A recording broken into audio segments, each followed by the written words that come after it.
한스킹의 나는 무엇을 믿는가? 강독 9번째 시간입니다.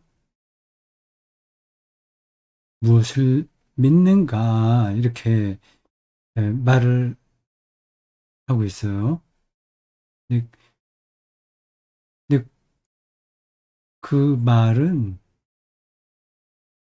자기가 어떻게 생명을 얻는가라는 거하고 똑같습니다. 믿는다는 거는 생명에 대한 믿음이거든요. 그래서 이 책이 10장으로 되어 있는데 10개 항목인데 각각 항목의 제목이 다 삶이에요. 그 앞에서 몇 번 말씀드렸습니다. 첫째 항목 삶에 대한 신뢰, 두 번째 항목 삶의 기쁨, 이렇게 쭉 나가서 마지막으로 삶의 비전까지 봅니다. 그럼 첫째 항목을 하고 있어요. 여기 소제목에 26쪽인데 삶의 결단 미루기가 붙어 있습니다. 이 책에서 가장 흔하게 나오는 단어가 이 삶인 것 같습니다. 리벤,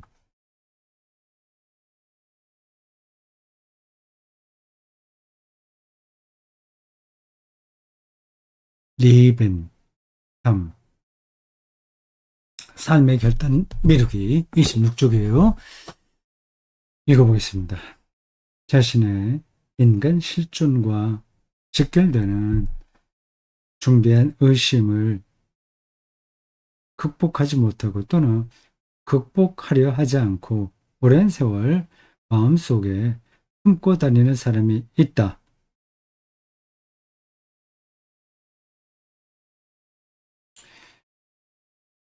그렇죠. 삶에 대한 궁극적인 질문을 놓치지 않은 사람입니다. 어떤 말을 듣고 그걸 무조건 따르지는 않아요. 신앙에서도 그런데 일반 삶에서도 그렇습니다. 우리가 이 자본주의 체제에서 반복해서 삶을 얻는 방법에 대해서 듣지 않습니까?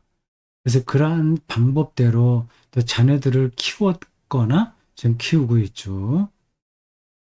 뭐 스펙 많이 쌓고 연봉 많이 받고 좋은 사람 만나서 결혼하거나 혹은 또 그렇지 않거나 해서 럭셔리한 인생을 사는 거로 자본주의 체제는 우리에게 삶의 방향을 제시해주고 있습니다. 그걸 의심하지 않아요. 의심이 잠깐 든다고 하더라도 다른 대안이 없으니까 그리고 다른 사람들도 다 그 방향으로 나가니까 그냥 갑니다. 그렇게 살아도 되죠. 뭐 그렇게 살지 않는다고 해서 또 완전한 대답을 얻고 살지는 못하거든요. 그 차이를 생각하셔야 됩니다. 저 사람은 도사 같아. 정말 믿음이 깊어. 철학자야. 뭐 소설가, 예술가야. 뭐 삶의 경지가 상당히 높은 사람이야. 하는 사람들 있잖아요. 완전한 대답을 찾은 사람들이 아닙니다. 사람은 완전한 대답을 손에 넣을 수 없어요. 다만, 그, 그, 그것에 대해서 궁금하게 생각하지 않는 사람과 계속 그 궁극적인 질문에 대해서 궁금하게 생각하는 사람, 이게 이제 구도적인 삶인데, 한스킹이 내가 바로 그렇게 살았다고 말하는 그런 삶의 태도인데, 이 둘 사이에는 큰 차이가 있습니다. 음, 근데 그게 뭔지는 뭐 아시겠죠?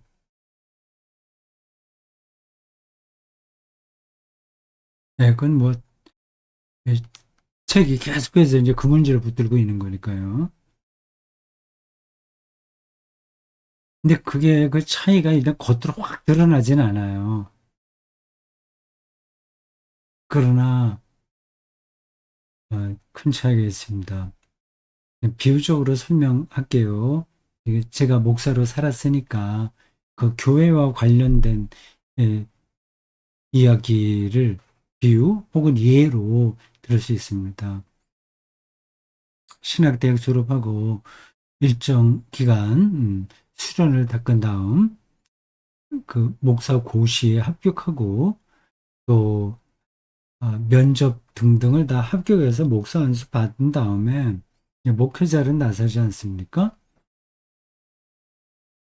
그럼 그 목회자에게 가장 큰 관심은 교회를 안정적으로 목회하고 또 부흥시키는 겁니다. 그게 선교, 뭐 전도 이런 말로 표현되고 있기는 하지만 아주 그 작동 원리는 자본주의하고 비슷한 거예요. 많은 사람을 교회에 이제 끌어들여서 교회가 물질적으로나 뭐 인원수로나 이제 부흥하는 거죠. 그런 게 목회자들에게 주어진 길입니다. 그걸 답이라고 알고 있는 거죠. 그래서 열심히 그렇게 해서 다행스럽게 뭐 운이 좋아서 목회에 성과를 낼 수도 있고 또 그렇지 않을 수도 있습니다. 거기에 문제의식을 느끼지 않고 그냥 그렇게 사는 거죠. 그러나 어떤 목사들은 계속 그 목회 행위에 대해서 질문합니다. 예배가 뭔지, 구원이 뭔지, 실질적인 그 목회 행위라고 하는 게 뭔지, 하나님에 대해서라든지, 그, 그런 근원적인 것에 관해서 문제의식을 보이고 사는 목사들이 있는 거죠.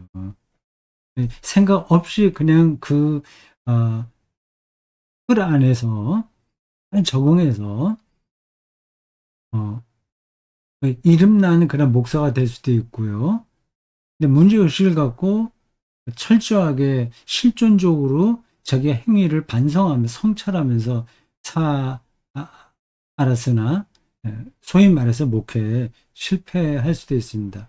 둘, 이제 차이가 있는 거죠. 그냥 겉으로만 보면, 교회를 크게 키웠다, 아니다, 그런 차이지만, 근본에서는 그 사람의 영성의 내공이 어느 정도냐에 큰 차이가 있는 겁니다.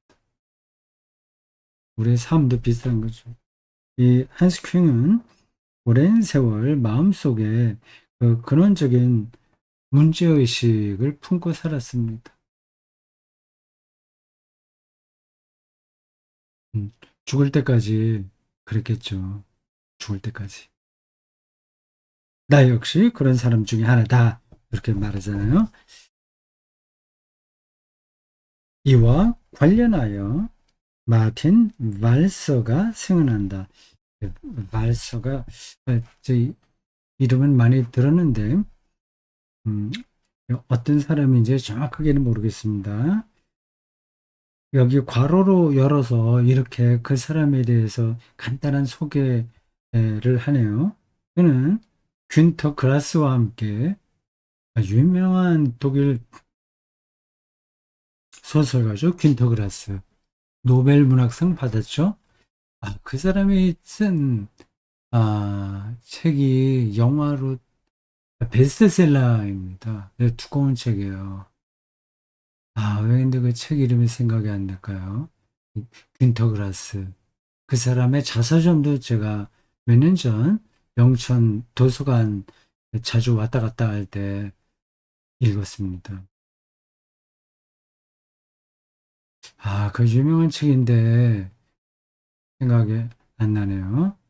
키가 자라지 않는 어떤 사람에 대한 이야기입니다. 2차 세계대전 히틀러 치하에서 벌어졌던 일들을 배경으로 해요. 근데 그 아이가 왜 키가 안 자라냐 하는 것도 상당히 함축적으로 그 소설이 담고 있습니다. 그 사람 균터 그라스의 자서전 한 세 권짜리인가 두 권짜리인가 그, 아, 아주 실감 있게 들었습니다. 실감 있게 읽었습니다.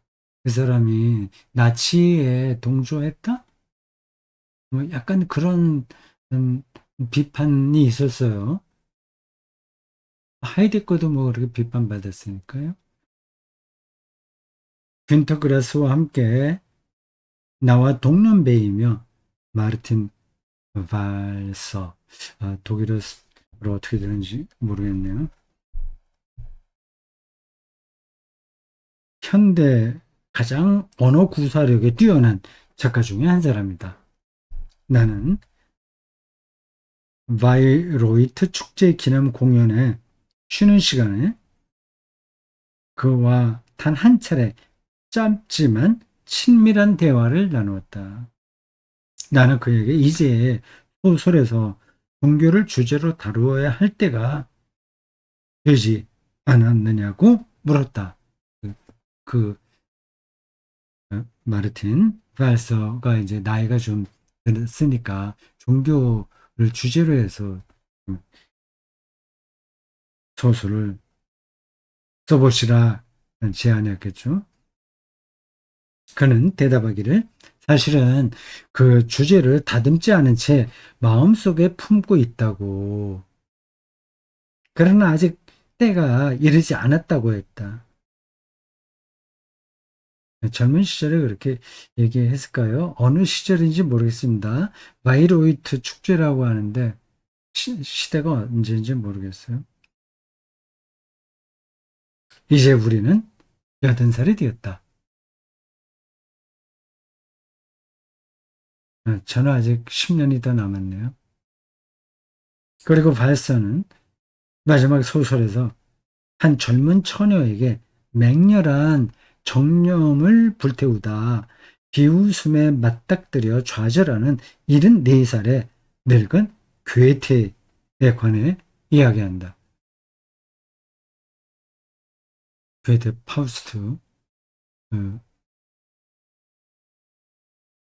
가 그, 그 소설이 지금 말한 이러한 것들도 담고 있죠.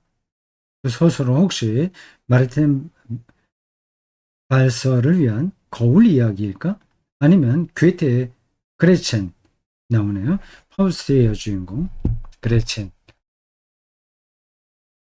소설가의 힘은 강합니다. 그 괴테의 파우스트가 독일 사람만이 아니라 전 세계로 얼마나 많은 사람들에게 영감을 주었습니까? 그 파우스트는 이 괴테가 평생에 걸쳐서 쓴 소설이라고 해요.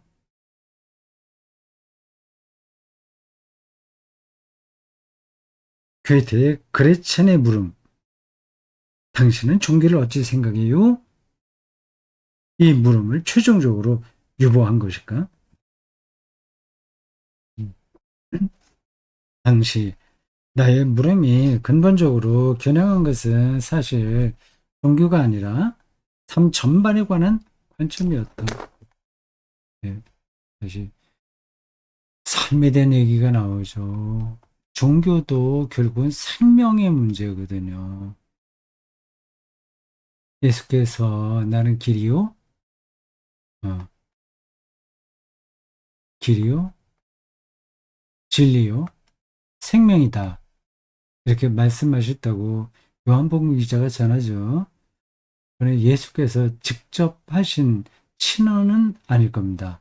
그러나 그와 비슷한 뉘앙스의 말씀을 하셨겠고, 제자들과 초기 그리스도인들은 그 말씀을 어, 맞다고 생각해서 요한복음 공동체가 처한 삶의 자리에서 그 예수의 말씀으로 이렇게 정리한 겁니다. 나는 길이요, 진리요, 생명이다. 이 기독교 신앙도 결국은 삶의 문제예요.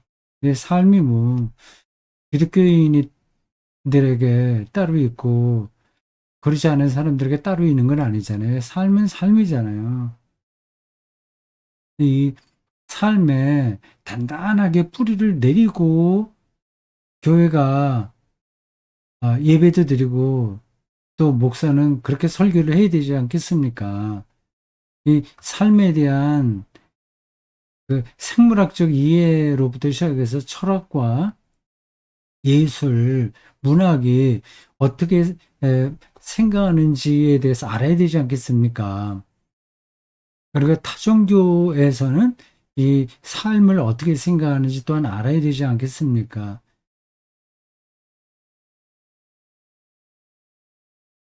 종교가 아니라 삶 전반에 관한 관점이에요. 이건 당연한 이야기인 거죠.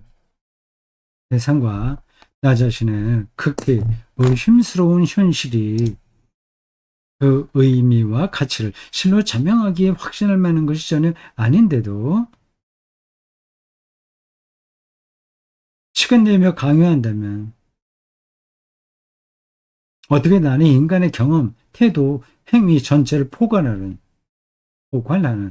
삶에 대한 체계적이고 건설적인 관점을 얻을 수 있을까? 어떻게 하면 확고한 입장을 획득하고 나의 삶이 성공하게 할 수 있을까? 어떻게 하면 생명을 얻느냐에 대해서 처음부터 지금까지 계속 어, 질문했던 얘기입니다. 어떤 사람이 예수님께 와서 무엇을 해야 영생을 얻을 수 있겠습니까?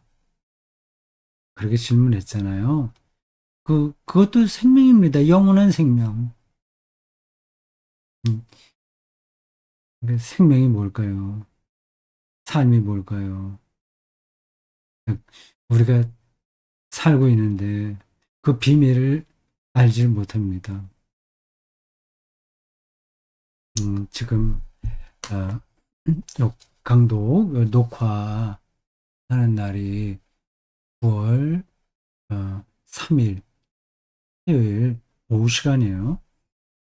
방금 전에 제 아내가 자기 사촌 언니한테 소식을 들었다고 하네요. 그 사촌 언니의 어머니가 93세로 세상을 떠나셨다는 겁니다. 제 아내에게는 이모가 되죠. 저도 압니다. 기구한 삶을 살았죠. 모든 인간의 삶은 다 기구합니다. 희로애락이 거기에 가지각색으로 가득 차 있죠. 그렇게 93년 동안 살다가 세상을 떠났습니다. 잠시 그 자식들은 그를 기억하겠지만 세월이 지나면서 누가 기억하겠어요? 그 전체 인생의 의미는 뭘까요? 93세로 죽은 그분도 소녀와 같은 시절이 있었고 사춘기 지나고 아주 푸릇푸릇한 20대 청년 시절이 있고 아기 낳고 그때는 좀 일찍 결혼했을 때니까 20대 때 다 아기들 낳고 열심히 돈 벌고 그분 여자분인데 옛날 분인데 아, 그 대구 서문시장인가에서 호목점 같은 거를 운영해서 돈을 좀 벌었습니다. 어쨌든 이제 그렇게 인생을 살고 끝나잖아요. 그래서 이제 그게 뭘까요? 인생을 재밌게 산 사람은 어떻고 좀 힘들게 산 사람은 또 생명이 어떻게 된 걸까요? 근데 이런 문제들이 이렇게 간단한 게 아닙니다.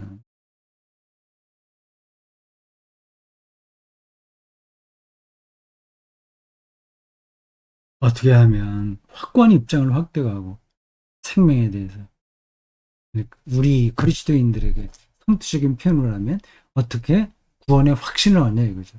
구원도 생명에 대한 문제거든요.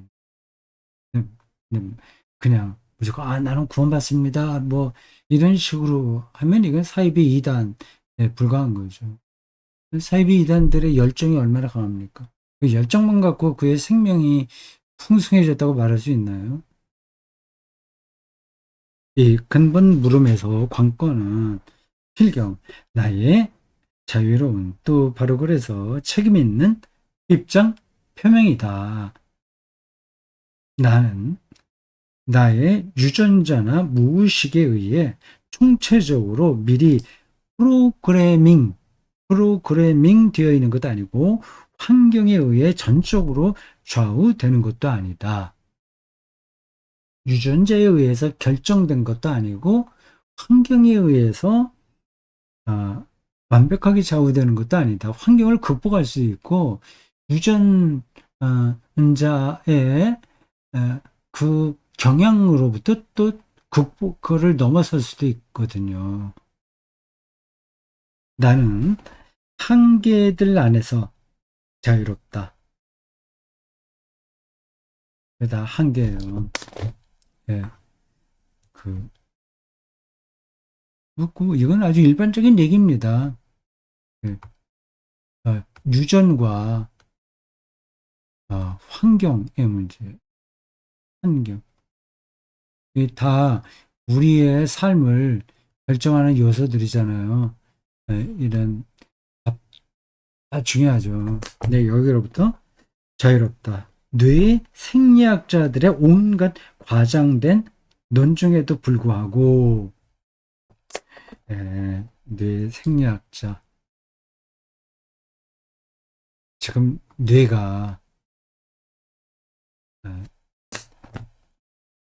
많은 그 과학자들에게 중요한 주제죠. 과학자들만 아니라 모든 일반 사람들에게도 마찬가지입니다. 네. 인공지능, 그게 인간의 뇌를 인공적으로 만들어 보려고 하는 거 아니겠어요? 뇌, 온갖 과장된 논증에도 불구하고 전두엽, 후두엽, 어떻고 뭐 뇌를 스캔해 갖고 하는 거예요. 뇌를 잘 어떻게 그 의학적으로 컨트롤하면 사람의 완전히 달라질 것처럼 하는 그러한 논증에도 불구하고 나는 동물도 로봇도 아니다. 주어진 프로그램으로 사는 게 아닌 거죠. 하고는 한계와 환경에 의해 규정된 한계들 안에서도 한계, 범주, 그런 안에서도 나는 자기 결정과 자기 책임이라는 의미에서 자유롭다.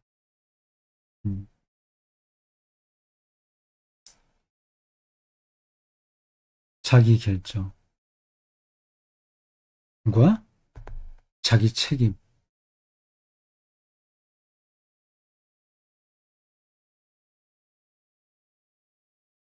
이라는 점에서 이걸 내가 할 수 있다는 점에서 나는 자유로운 사람이다. 그렇게는 하지만 나는 이 선택과 결단의 자유를 이론적으로 입증할 수는 없다. 왜냐하면 뇌과학자들은 그래 네가 결정을 자유롭다고 생각해서 결정한 거 다 뇌과학을 알아서 한 거야. 유전자가 그렇게 한 거야. 이렇게 말하거든요. 이론적으로 입증할 수는 없다. 그러나 나는 그 자유를 내가 원할 때는 언제라도 직접 실제로 체험할 수 있다. 나는 지금 침묵할 수 있어. 아니, 나는 말하고 싶어. 아니, 아니야. 그래도 침묵하는 게 낫겠지?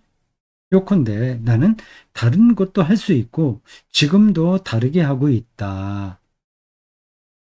이것은 행동에서만이 아니라 그만둠에서도 체험할 수 있다. 성취에서만이 아니라 안타깝지만 때로는 좌절에서도 체험할 수 있다. 자유로울 수 있다는 겁니다.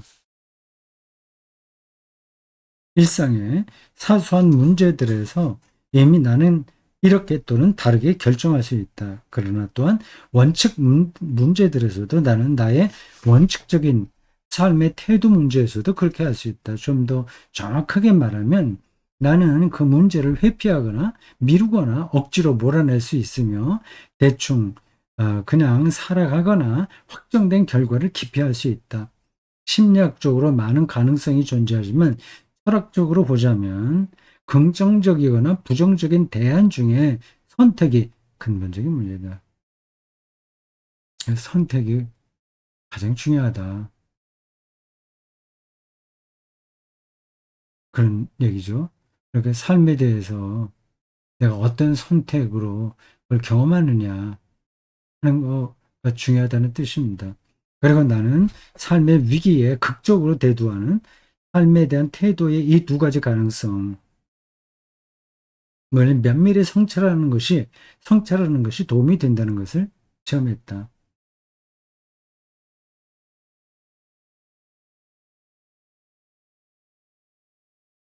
음, 긍정적으로나 부정적으로 이 두 가지 가능성, 성찰하는 게 도움이 된다는 걸 표현했다. 그다음, 삶에 대한 원칙적인 불신도 가능하다. 삶에도 신뢰가 중요한 거예요. 이 사람에게는. 이 사람만이 아니라 우리 모두에게도 마찬가지죠. 특별히 하나님을 믿는 사람에게는 삶에 대한 신뢰가 이건 뭐 근원적인 겁니다. 좀 인생살이에 어려움을 만난다고 하더라도 삶에 대한 회의에 우리는 떨어질 수가 없어요. 우리가 누구에게 속는다고 하더라도 사기를 당한다고 하더라도 삶에 대한 신뢰는 흔들리지 않고 안아야 됩니다. 근데 거꾸로 삶에 대한 원칙적 불신도 가능하다. 나는 내 삶의 의미에 대해 현실 전반에 대해 다소간 회의적으로 아니오라고 말할 수 있다. 이 허무주의적 결단이 철학적 스코어를 거친 모든 의미의 허무성에 대한 동의든 아니면 실용주의 정신에 따른 모든 게 실용 정신에 따른 따옴표 열고 모든 게 어차피 마찬가지. 모든 게 다 어떻게 마찬가지. 이렇게 살든 저렇게 살든 뭐다. 한평생 살다가 죽는 건데, 뭐 그걸 고민하고, 어? 확실한 걸 다 얻으려고 그렇게 애를 써. 그냥 대충 주어진 대로 살다가 죽으면 되지. 요런 식. 라든 의미든, 이런 결단은 온갖 일에 부정적인 면을 거듭 새삼 넉넉히 찾아내고는 삶은 부조리하고 너덜너덜 찢겼고 헛되고 가치도 의미도 없다고 결론 짓는다. 이렇게 근본적으로 불신하는 사람들은 그 무엇으로도 만족시킬 수 없다. 그들은 자기 주위에도 불만, 징징댐, 냉소의 분위기들을 확산시킨다. 근데 겉으로는 안 그런 수 있, 안 그런 것처럼 보일 수 있죠. 근데 내면에서는 냉소적인 걸 어, 담고 사는 겁니다. 그러니까 뭐 저놈도 나쁘고 이놈들 다 마찬가지인데 다 썩어서 내가 뭐 가치 있는 거 확실한 거 내 찾을 필요가 뭐가 있어. 그냥 마음대로 먹고 마시고 그냥 재밌게 살다가 그냥 용케 다른 사람들한테 손가락질 받지 않거나 법망을 피해서 그냥 살다 죽으면 되지. 네. 이렇게 갈 수 있습니다. 그러나 삶에 대한 원칙적인 신뢰도 가능하다. 나는 온갖 부조리를 무릅쓰고 내 삶의 의미에 대해 의식적으로 이해하고 할 수 있다.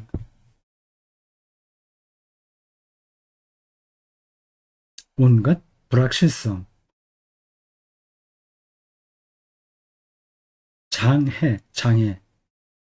장애. 이게 장애가 뭐지? 장애. 무상함을 무릅쓰고 현실 전반에 대해 이해라고 말할 수 있다. 물론 이것은 환멸이라는 엄연한 위험, 부담을 고려하면 새삼 가능한 좌절을 고려하면 하나의 모험이다. 그렇죠. 아무리 노력해도 그 해결되지 않는 것들이 많이 있잖아요. 결국은 우리가 다 죽는다고 하는 것은 가장 절대적인 절망이니까요. 이제 그런 상황에서도 우리가 삶 전반에 대해서 확실한 신뢰, 예스, 독일어 야라고 하는 건 모험이라는 거죠. 삶은 모험이에요.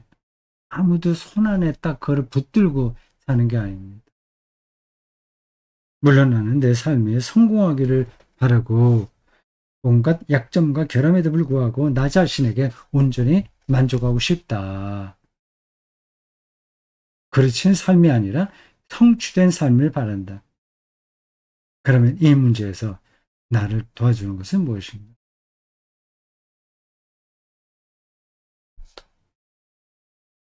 자, 오늘 여기까지입니다.